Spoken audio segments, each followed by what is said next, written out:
Assalamualaikum Ustaz. Waalaikumsalam warahmatullahi wabarakatuh. Ada pertanyaan. Assalamualaikum, ahsanallahu Ustaz. Afwan, ana dapat info praktek khitan pada wanita pernah diangkat salah satu media nasional bahwa sudah dilarang di sebagian negeri. Dikarenakan hal tersebut sulit juga mencari tenaga medis yang menyanggupi hal itu. Bagaimana syariat memandang ini, Ustaz? Ya, waalaikumsalam warahmatullahi wabarakatuh. Ya, memang khitan bagi wanita ini termasuk di antara topik yang digunakan oleh para musuh-musuh Islam untuk menyerang Islam. Mereka mengatakan bahwa wanita tanpa dikhitan itu lebih baik. Itu lebih baik.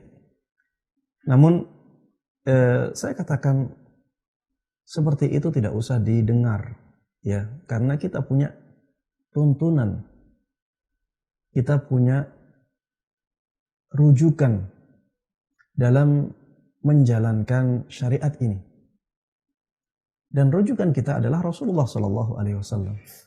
Panutan kita adalah Rasulullah Sallallahu Alaihi Wasallam. Di masyarakat Rasulullah Sallallahu Alaihi Wasallam terbiasa adanya khitan itu. Sudah menjadi hal yang sangat biasa. Sampai saya sebutkan tadi, untuk menyebutkan ya, alat kelamin, Rasulullah Sallallahu Alaihi Wasallam menggunakan kata khitan. Itu menunjukkan bahwa biasanya ya kelamin di khitan. Itu kebiasaan di zaman Nabi Muhammad Sallallahu Alaihi Wasallam. Walaupun di zaman ini orang-orang mengatakan ini sangat membahayakan, ini tidak usah didengar sama sekali. Kita punya syariat yang sudah dijadikan oleh Allah Subhanahu wa taala sempurna. Maka jangan sia-siakan syariat ini. Jangan sia-siakan sesuatu yang sangat istimewa ini. Kemudian kita mengambil perkataan-perkataan orang yang tidak jelas. Penelitian-penelitian. Dan penelitian-penelitian itu kalau kita tahu ya, bisa berbeda-beda antara satu zaman dengan zaman yang lainnya. Kalau setiap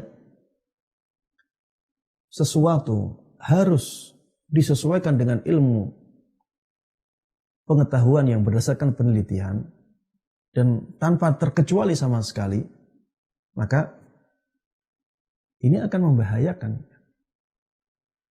Nanti ketika penelitian mengatakan membahayakan, kita akan haramkan.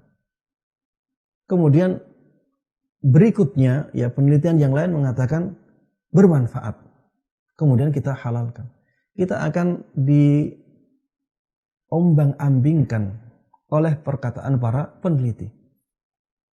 Maka saya katakan ya, kalau sudah ada dalil syar'inya, tidak perlu kita mendengar perkataan para peneliti yang menyelisih dalil itu. Kita lebih husnudzan kepada dalilnya daripada husnudzan kepada para penelitinya. Kita harus berburuk sangka kepada para peneliti tersebut. Mungkin keilmuan mereka masih belum sampai. Sebagaimana orang-orang terdahulu ya, sebelum ada penelitian-penelitian yang maju seperti zaman ini. Mereka mengatakan, ini syariat memerintahkan kita untuk menenggelamkan lalat ke dalam minuman. Kemudian kita boleh meminumnya. Syariat apa seperti ini? Padahal sudah jelas dalilnya. Apabila ada lalat ya yang masuk ke dalam wadah minuman kita, maka sekalian ditenggelamkan. Karena di satu sayapnya ada penyakit dan di sayap yang lain ada obatnya. Rasulullah Shallallahu Alaihi Wasallam sudah menjelaskan seperti itu, hadisnya sahih.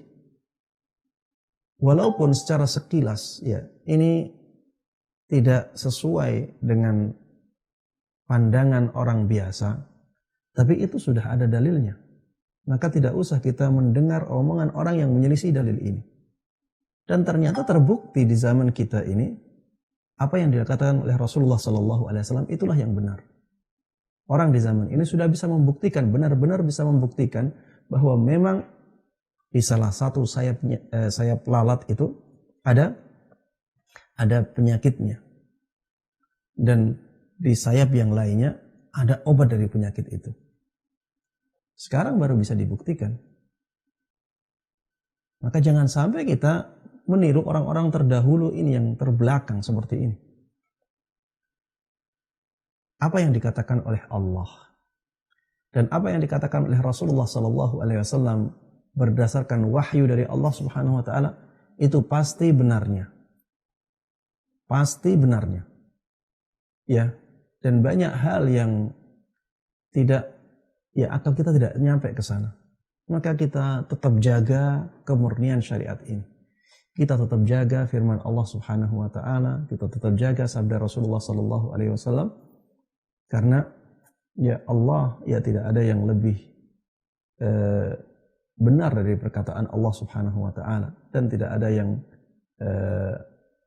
lebih baik dari petunjuk Rasulullah Sallallahu Alaihi Wasallam.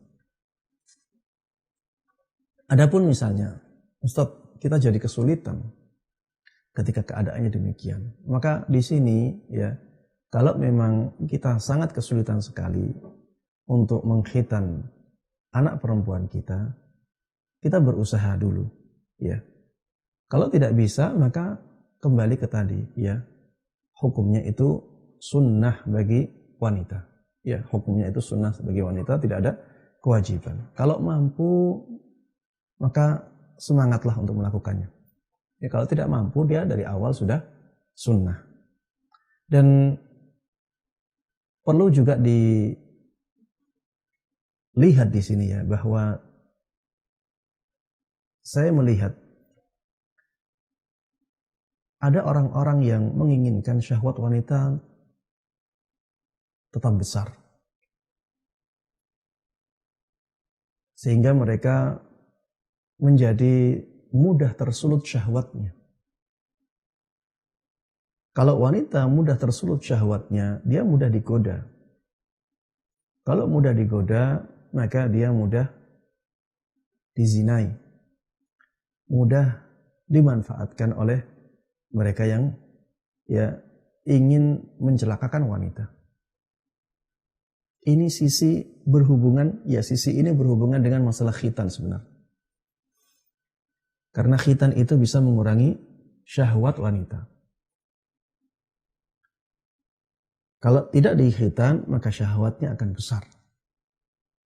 Kalau ini dibiarkan seperti ini, anak-anak wanita tidak dikhitan semuanya, maka kita bisa bayangkan. Kita bisa bayangkan bagaimana ngerinya keadaan ketika wanita-wanita tersebut syahwatnya besar-besar. Mereka digoda sedikit langsung tergoda karena syahwatnya. Bahkan mereka bisa saja mencari kepuasan tersendiri. Mereka yang ngejar laki-lakinya. Maka ini sesuatu yang, ya, sangat buruk, ya. Maka, ya, tidak usah kita mendengar omongan orang-orang yang menyelisihi dalil syariat. Jangan sampai kita meninggalkan dalil syariat karena omongan orang yang tidak mengindahkan ajaran syariat Islam sama sekali. Assalamualaikum. Waalaikumsalam warahmatullahi wabarakatuh. Ahlan wa sahlan. Halo Ustadz, tanya Ustadz lebih mudah.